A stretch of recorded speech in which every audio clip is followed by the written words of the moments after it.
अखण्डविष्णुकार्यं व्यासनेन चराचरं तत्पदं दर्शितं येन तस्मै श्रीलक्ष्म्याय नमः। नारायण नारायण नारायण। अखण्डविष्णुकार्यं व्यासनेन चराचरं तत्पदं दर्शितं येन तस्मै श्रीलक्ष्म्याय नमः। नारायण नारायण नारायण। अखण्डविष्णुकार्यं व्यासनेन चराचरं तत्पदं दर्शितं येन तस्मै श्रीलक्ष्म्याय नमः। नारायण नारायण नारायण।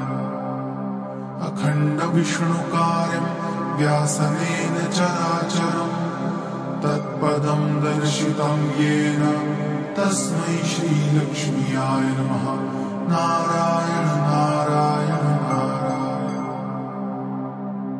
अखण्डविष्णुकार्यं व्यासनेन चराचरं तत्पदं दर्शितं येन तस्मै श्रीलक्ष्म्याय नमः। नारायण नारायण नारायण। अखण्डविष्णुकार्यं व्यासनेन चराचरं तत्पदं दर्शितं येन तस्मै श्रीलक्ष्म्याय नमः। नारायण नारायण नारायण। अखण्डविष्णुकार्यं व्यासनेन चराचरं तत्पदं दर्शितं येन तस्मै श्रीलक्ष्म्याय नमः। नारायण नारायण नारायण। अखण्डविष्णुकार्यं व्यासनेन चराचरं तत्पदं दर्शितं येन तस्मै श्रीलक्ष्म्याय नमः। नारायण नारायण नारायण। अखण्डविष्णुकार्यं व्यासनेन चराचरं तत्पदं दर्शितं येन तस्मै श्रीलक्ष्म्याय नमः। नारायण नारायण नारायण। अखण्डविष्णुकार्यं व्यासनेन चराचरं तत्पदं दर्शितं येन तस्मै श्रीलक्ष्म्याय नमः। नारायण नारायण नारायण। अखण्डविष्णुकार्यं व्यासनेन चराचरं तत्पदं दर्शितं येन तस्मै श्रीलक्ष्म्याय नमः। नारायण नारायण नारायण।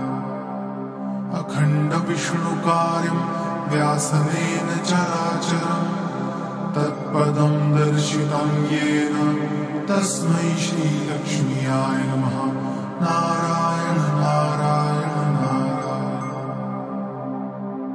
अखण्डविष्णुकार्यं व्यासनेन चराचरं तत्पदं दर्शितं येन तस्मै श्रीलक्ष्म्याय नमः।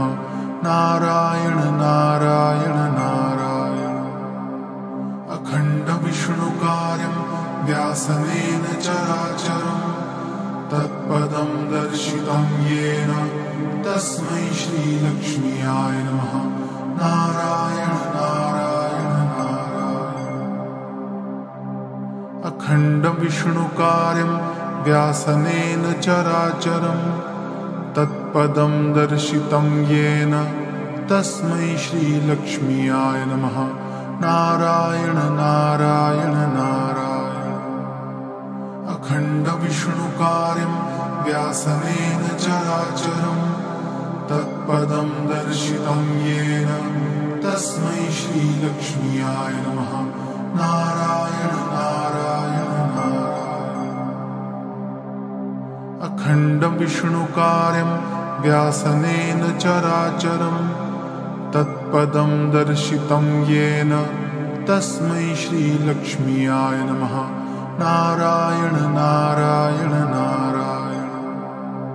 अखण्डविष्णुकार्यं व्यासनेन चराचरं तत्पदं दर्शितं येन तस्मै श्रीलक्ष्म्याय नमः। नारायण नारायण नारायण। अखण्डविष्णुकार्यं व्यासनेन चराचरं तत्पदं दर्शितं येन तस्मै श्रीलक्ष्म्याय नमः। नारायण नारायण नारायण। अखण्डविष्णुकार्यं व्यासनेन चराचरं तत्पदं दर्शितं येन तस्मै श्रीलक्ष्म्याय नमः। नारायण नारायण नारायण। अखण्डविष्णुकार्यं व्यासनेन चराचरं तत्पदं दर्शितं येन तस्मै श्रीलक्ष्म्याय नमः। नारायण नारायण नारायण। अखण्डविष्णुकार्यं व्यासनेन चराचरं तत्पदं दर्शितं येन तस्मै श्रीलक्ष्म्याय नमः। नारायण नारायण नारायण। अखण्डविष्णुकार्यं व्यासनेन चराचरं तत्पदं दर्शितं येन तस्मै श्रीलक्ष्म्याय नमः। नारायण नारायण नारायण। अखण्डविष्णुकार्यं व्यासनेन चराचरं तत्पदं दर्शितं येन तस्मै श्रीलक्ष्म्याय नमः। नारायण नारायण नारायण। अखण्डविष्णुकार्यं व्यासनेन चराचरं तत्पदं दर्शितं येन तस्मै श्रीलक्ष्म्याय नमः। नारायण नारायण नारायण। अखण्डविष्णुकार्यं व्यासनेन चराचरं तत्पदं दर्शितं येन तस्मै श्रीलक्ष्म्याय नमः। नारायण नारायण नारायण। अखण्डविष्णुकार्यं व्यासनेन चराचरं तत्पदं दर्शितं येन तस्मै श्रीलक्ष्म्याय नमः। नारायण नारायण नारायण। अखण्डविष्णुकार्यं व्यासनेन चराचरं तत्पदं दर्शितं येन तस्मै श्रीलक्ष्म्याय नमः। नारायण नारायण नारायण। अखण्डविष्णुकार्यं व्यासनेन चराचरं तत्पदं दर्शितं येन तस्मै श्रीलक्ष्म्याय नमः। नारायण नारायण नारायण। अखण्डविष्णुकार्यं व्यासनेन चराचरं तत्पदं दर्शितं येन तस्मै श्रीलक्ष्म्याय नमः। नारायण नारायण नारायण। अखण्डविष्णुकार्यं व्यासनेन चराचरं तत्पदं दर्शितं येन तस्मै श्रीलक्ष्म्याय नमः। नारायण नारायण नारायण। अखण्डविष्णुकार्यं व्यासनेन चराचरं तत्पदं दर्शितं येन तस्मै श्रीलक्ष्म्याय नमः। नारायण नारायण नारायण। अखण्डविष्णुकार्यं व्यासनेन चराचरं तत्पदं दर्शितं येन तस्मै श्रीलक्ष्म्याय नमः। नारायण नारायण नारायण। अखण्डविष्णुकार्यं व्यासनेन चराचरं तत्पदं दर्शितं येन तस्मै श्रीलक्ष्म्याय नमः। नारायण नारायण नारायण। अखण्डविष्णुकार्यं व्यासनेन चराचरं तत्पदं दर्शितं येन तस्मै श्रीलक्ष्म्याय नमः। नारायण नारायण नारायण। अखण्डविष्णुकार्यं व्यासनेन चराचरं तत्पदं दर्शितं येन तस्मै श्रीलक्ष्म्याय नमः। नारायण नारायण नारायण। अखण्डविष्णुकार्यं व्यासनेन चराचरं तत्पदं दर्शितं येन तस्मै श्रीलक्ष्म्याय नमः। नारायण नारायण नारायण। अखण्डविष्णुकार्यं व्यासनेन चराचरं तत्पदं दर्शितं येन तस्मै श्रीलक्ष्म्याय नमः। नारायण नारायण नारायण। अखण्डविष्णुकार्यं व्यासनेन चराचरं तत्पदं दर्शितं येन तस्मै श्रीलक्ष्म्याय नमः। नारायण नारायण नारायण। अखण्डविष्णुकार्यं व्यासनेन चराचरं तत्पदं दर्शितं येन तस्मै श्रीलक्ष्म्याय नमः। नारायण नारायण नारायण। अखण्डविष्णुकार्यं व्यासनेन चराचरं तत्पदं दर्शितं येन तस्मै श्रीलक्ष्म्याय नमः। नारायण नारायण नारायण। अखण्डविष्णुकार्यं व्यासनेन चराचरं तत्पदं दर्शितं येन तस्मै श्रीलक्ष्म्याय नमः। नारायण नारायण नारायण। अखण्डविष्णुकार्यं व्यासनेन चराचरं तत्पदं दर्शितं येन तस्मै श्रीलक्ष्म्याय नमः। नारायण नारायण नारायण। अखण्डविष्णुकार्यं व्यासनेन चराचरं तत्पदं दर्शितं येन तस्मै श्रीलक्ष्म्याय नमः। नारायण नारायण नारायण। अखण्डविष्णुकार्यं व्यासनेन चराचरं तत्पदं दर्शितं येन तस्मै श्रीलक्ष्म्याय नमः। नारायण नारायण नारायण। अखण्डविष्णुकार्यं व्यासनेन चराचरं तत्पदं दर्शितं येन तस्मै श्रीलक्ष्म्याय नमः। नारायण नारायण नारायण। अखण्डविष्णुकार्यं व्यासनेन चराचरं तत्पदं दर्शितं येन तस्मै श्रीलक्ष्म्याय नमः। नारायण नारायण नारायण।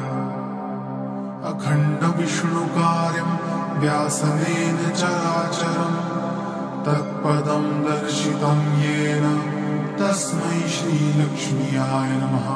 नारायण नारायण नारायण।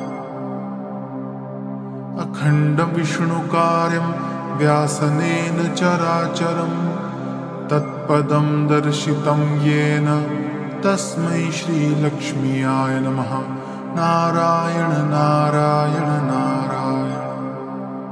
अखण्डविष्णुकार्यं व्यासनेन चराचरं तत्पदं दर्शितं येन तस्मै श्रीलक्ष्म्याय नमः। नारायण नारायण नारायण। अखण्डविष्णुकार्यं व्यासनेन चराचरं तत्पदं दर्शितं येन तस्मै श्रीलक्ष्म्याय नमः। नारायण नारायण नारायण। अखण्डविष्णुकार्यं व्यासनेन चराचरं तत्पदं दर्शितं येन तस्मै श्रीलक्ष्म्याय नमः। नारायण नारायण नारायण। अखण्डविष्णुकार्यं व्यासनेन चराचरं तत्पदं दर्शितं येन तस्मै श्रीलक्ष्म्याय नमः। नारायण नारायण नारायण। अखण्डविष्णुकार्यं व्यासनेन चराचरं तत्पदं दर्शितं येन तस्मै श्रीलक्ष्म्याय नमः। नारायण नारायण नारायण। अखण्डविष्णुकार्यं व्यासनेन चराचरं तत्पदं दर्शितं येन तस्मै श्रीलक्ष्म्याय नमः। नारायण नारायण नारायण। अखण्डविष्णुकार्यं व्यासनेन चराचरं तत्पदं दर्शितं येन तस्मै श्रीलक्ष्म्याय नमः। नारायण नारायण नारायण। अखण्डविष्णुकार्यं व्यासनेन चराचरं तत्पदं दर्शितं येन तस्मै श्रीलक्ष्म्याय नमः। नारायण नारायण नारायण। अखण्डविष्णुकार्यं व्यासनेन चराचरं तत्पदं दर्शितं येन तस्मै श्रीलक्ष्म्याय नमः। नारायण नारायण नारायण। अखण्डविष्णुकार्यं व्यासनेन चराचरं तत्पदं दर्शितं येन तस्मै श्रीलक्ष्म्याय नमः। नारायण नारायण नारायण। अखण्डविष्णुकार्यं व्यासनेन चराचरं तत्पदं दर्शितं येन तस्मै श्रीलक्ष्म्याय नमः। नारायण नारायण नारायण। अखण्डविष्णुकार्यं व्यासनेन चराचरं तत्पदं दर्शितं येन तस्मै श्रीलक्ष्म्याय नमः। नारायण नारायण नारायण। अखण्डविष्णुकार्यं व्यासनेन चराचरं तत्पदं दर्शितं येन तस्मै श्रीलक्ष्म्याय नमः। नारायण नारायण नारायण। अखण्डविष्णुकार्यं व्यासनेन चराचरं तत्पदं दर्शितं येन तस्मै श्रीलक्ष्म्याय नमः। नारायण नारायण नारायण। अखण्डविष्णुकार्यं व्यासनेन चराचरं तत्पदं दर्शितं येन तस्मै श्रीलक्ष्म्याय नमः। नारायण नारायण नारायण। अखण्डविष्णुकार्यं व्यासनेन चराचरं तत्पदं दर्शितं येन तस्मै श्रीलक्ष्म्याय नमः। नारायण नारायण नारायण। अखण्डविष्णुकार्यं व्यासनेन चराचरं तत्पदं दर्शितं येन तस्मै श्रीलक्ष्म्याय नमः। नारायण नारायण नारायण। अखण्डविष्णुकार्यं व्यासनेन चराचरं तत्पदं दर्शितं येन तस्मै श्रीलक्ष्म्याय नमः। नारायण नारायण नारायण। अखण्डविष्णुकार्यं व्यासनेन चराचरं तत्पदं दर्शितं येन तस्मै श्रीलक्ष्म्याय नमः। नारायण नारायण नारायण। अखण्डविष्णुकार्यं व्यासनेन चराचरं तत्पदं दर्शितं येन तस्मै श्रीलक्ष्म्याय नमः। नारायण नारायण नारायण। अखण्डविष्णुकार्यं व्यासनेन चराचरं तत्पदं दर्शितं येन तस्मै श्रीलक्ष्म्याय नमः। नारायण नारायण नारायण। अखण्डविष्णुकार्यं व्यासनेन चराचरं तत्पदं दर्शितं येन तस्मै श्रीलक्ष्म्याय नमः। नारायण नारायण नारायण। अखण्डविष्णुकार्यं व्यासनेन चराचरं तत्पदं दर्शितं येन तस्मै श्रीलक्ष्म्याय नमः। नारायण नारायण नारायण। अखण्डविष्णुकार्यं व्यासनेन चराचरं तत्पदं दर्शितं येन तस्मै श्रीलक्ष्म्याय नमः। नारायण नारायण नारायण।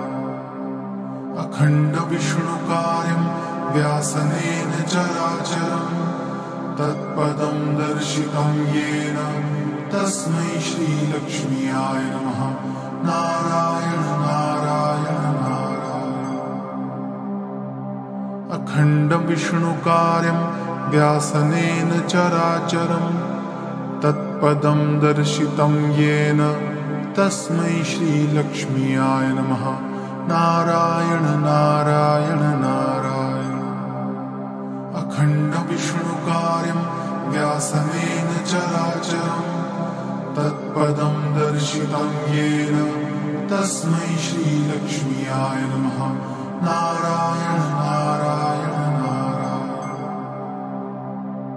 अखण्डविष्णुकार्यं व्यासनेन चराचरं तत्पदं दर्शितं येन तस्मै श्रीलक्ष्म्याय नमः। नारायण नारायण नारायण। अखण्डविष्णुकार्यं व्यासनेन चराचरं तत्पदं दर्शितं येन तस्मै श्रीलक्ष्म्याय नमः। नारायण नारायण नारायण। अखण्डविष्णुकार्यं व्यासनेन चराचरं तत्पदं दर्शितं येन तस्मै श्रीलक्ष्म्याय नमः। नारायण नारायण नारायण। अखण्डविष्णुकार्यं व्यासनेन चराचरं तत्पदं दर्शितं येन तस्मै श्रीलक्ष्म्याय नमः। नारायण नारायण नारायण।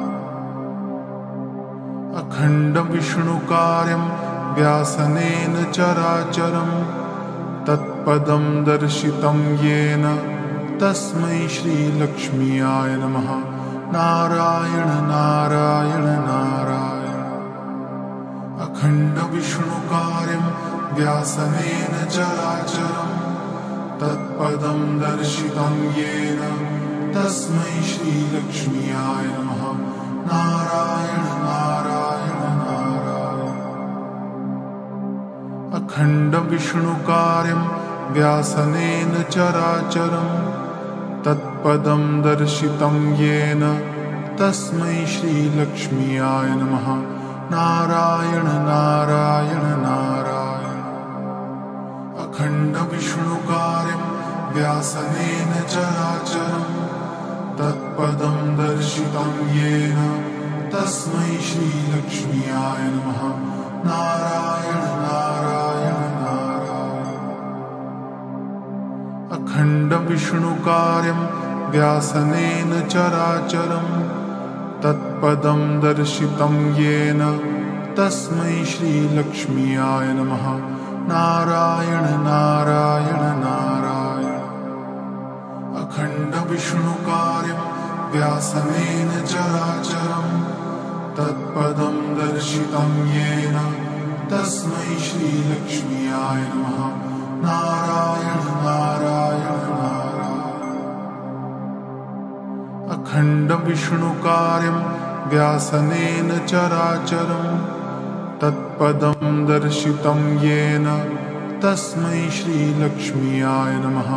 नारायण नारायण नारायण। अखण्डविष्णुकार्यं व्यासनेन चराचरं तत्पदं दर्शितं येन तस्मै श्रीलक्ष्म्याय नमः। नारायण नारायण नारायण। अखण्डविष्णुकार्यं व्यासनेन चराचरं तत्पदं दर्शितं येन तस्मै श्रीलक्ष्म्याय नमः। नारायण नारायण नारायण। अखण्डविष्णुकार्यं व्यासनेन चराचरं तत्पदं दर्शितं येन तस्मै श्रीलक्ष्म्याय नमः। नारायण नारायण नारायण। अखण्डविष्णुकार्यं व्यासनेन चराचरं तत्पदं दर्शितं येन तस्मै श्रीलक्ष्म्याय नमः। नारायण नारायण नारायण। अखण्डविष्णुकार्यं व्यासनेन चराचरं तत्पदं दर्शितं येन तस्मै श्रीलक्ष्म्याय नमः। नारायण नारायण नारायण। अखण्डविष्णुकार्यं व्यासनेन चराचरं तत्पदं दर्शितं येन तस्मै श्रीलक्ष्म्याय नमः। नारायण नारायण नारायण। अखण्डविष्णुकार्यं व्यासनेन चराचरं तत्पदं दर्शितं येन तस्मै श्रीलक्ष्म्याय नमः। नारायण नारायण नारायण। अखण्डविष्णुकार्यं व्यासनेन चराचरं तत्पदं दर्शितं येन तस्मै श्रीलक्ष्म्याय नमः। नारायण नारायण नारायण। अखण्डविष्णुकार्यं व्यासनेन चराचरं तत्पदं दर्शितं येन तस्मै श्रीलक्ष्म्याय नमः। नारायण नारायण नारायण। अखण्डविष्णुकार्यं व्यासनेन चराचरं तत्पदं दर्शितं येन तस्मै श्रीलक्ष्म्याय नमः। नारायण नारायण नारायण। अखण्डविष्णुकार्यं व्यासनेन चराचरं तत्पदं दर्शितं येन तस्मै श्रीलक्ष्म्याय नमः। नारायण नारायण नारायण। अखण्डविष्णुकार्यं व्यासनेन चराचरं तत्पदं दर्शितं येन तस्मै श्रीलक्ष्म्याय नमः। नारायण नारायण नारायण। अखण्डविष्णुकार्यं व्यासनेन चराचरं तत्पदं दर्शितं येन तस्मै श्रीलक्ष्म्याय नमः। नारायण नारायण नारायण। अखण्डविष्णुकार्यं व्यासनेन चराचरं तत्पदं दर्शितं येन तस्मै श्रीलक्ष्म्याय नमः। नारायण नारायण नारायण। अखण्डविष्णुकार्यं व्यासनेन चराचरं तत्पदं दर्शितं येन तस्मै श्रीलक्ष्म्याय नमः। नारायण नारायण नारायण। अखण्डविष्णुकार्यं व्यासनेन चराचरं तत्पदं दर्शितं येन तस्मै श्रीलक्ष्म्याय नमः। नारायण नारायण नारायण। अखण्डविष्णुकार्यं व्यासनेन चराचरं तत्पदं दर्शितं येन तस्मै श्रीलक्ष्म्याय नमः। नारायण नारायण नारायण। अखण्डविष्णुकार्यं व्यासनेन चराचरं तत्पदं दर्शितं येन तस्मै श्रीलक्ष्म्याय नमः। नारायण नारायण नारायण। अखण्डविष्णुकार्यं व्यासनेन चराचरं तत्पदं दर्शितं येन तस्मै श्रीलक्ष्म्याय नमः। नारायण नारायण नारायण। अखण्डविष्णुकार्यं व्यासनेन चराचरं तत्पदं दर्शितं येन तस्मै श्रीलक्ष्म्याय नमः। नारायण नारायण नारायण। अखण्डविष्णुकार्यं व्यासनेन चराचरं तत्पदं दर्शितं येन